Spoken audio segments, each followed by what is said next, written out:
광주시와 전남도가 내년 예산을 각각 편성했습니다. 광주와 전남에서 코로나19 확진이 잇따르면서 방역당국에 비상이 걸렸습니다. 대통령 직속 정책기획위원회는 광주에서 한국판 뉴딜 경청 공감 대토론을 열고 뉴딜 정책의 갈 길을 모색했습니다. 광주 시내버스의 교통사고가 수시로 발생해 대책 마련이 필요하다는 지적입니다. 시청자 여러분 안녕하십니까? DBS 광주 전남권 뉴스입니다. 광주시가 올해보다 5,693억 원 증액된 6조 2,817억 원을, 전남도는 1조 435억 원 늘어난 9조 2,023억 원의 내년 예산을 각각 편성했습니다.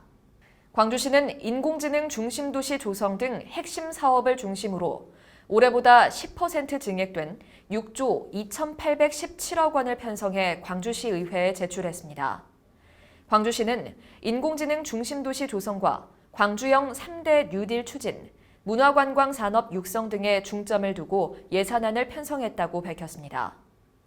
전남도도 올해 본 예산보다 12.8%가 증가한 9조 2,023억 원을 편성하고 확장적 재정 투입을 통해 지역 경제에 활력을 불어넣을 계획입니다.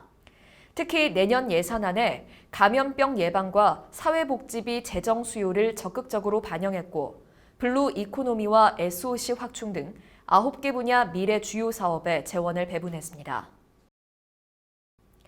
광주와 전남에서 지역 내 전파로 추정되는 코로나19 확진이 잇따르면서 방역당국에 비상이 걸렸습니다. 광주시의 경우 525번과 528번이 확진에 앞서 수영장과 배드민턴 동호회 등에서 근무를 한 것으로 파악하고 역학조사를 벌이고 있습니다. 전국에서 네 번째로 사회적 거리두기를 1.5단계로 격상한 순천에서도 77번 확진자가 확진 판정에 앞서 각각 헬스장과 골프 연습장 등을 찾은 것으로 파악됐습니다. 순천시 방역당국은 헬스장 회원 1,600여 명에 대해 전수검사를 실시하고 같은 시간대 이용자는 자가격리 조치됐습니다. 확진자들이 방역이 취약한 수영장 등 실내 체육시설 등을 이용한 것으로 확인되면서 감염 확산이 우려되고 있습니다. 대통령 직속 정책기획위원회는 광주에서 한국판 뉴딜 경청 공감 대토론을 열고 뉴딜 정책의 갈 길을 모색했습니다.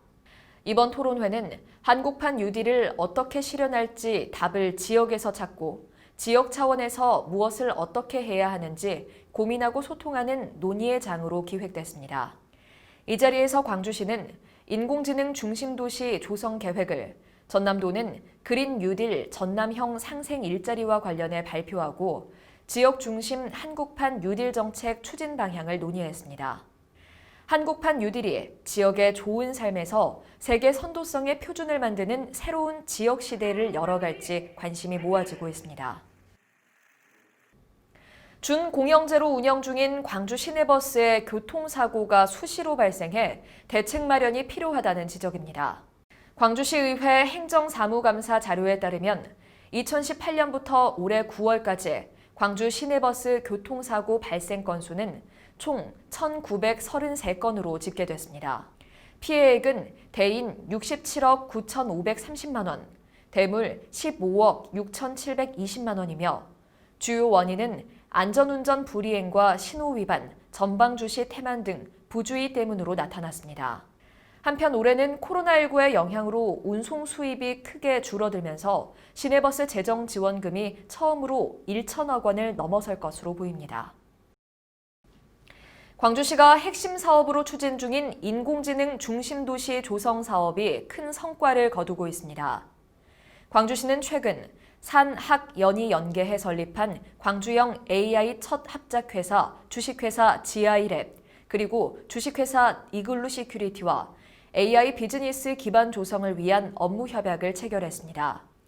이에 따라 광주시와 업무 협약한 기업과 기관 51개 중 32개사가 광주에 사무실을 여는 등 AI 산업 기반 조성에 탄력을 받을 전망입니다.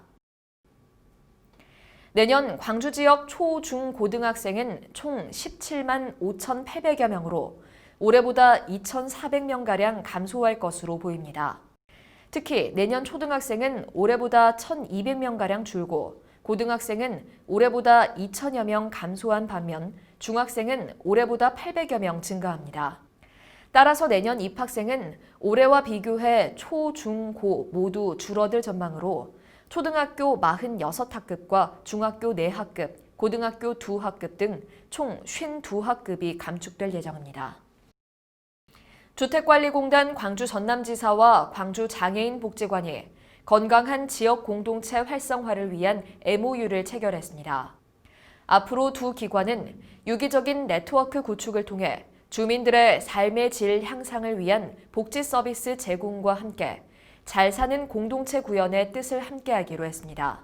또한 공공임대아파트에 거주하는 독거노인과 장애인 등 취약계층 입주민들의 건강 증진을 위해서도 적극 지원할 것을 약속했습니다. 시청해주신 여러분 고맙습니다.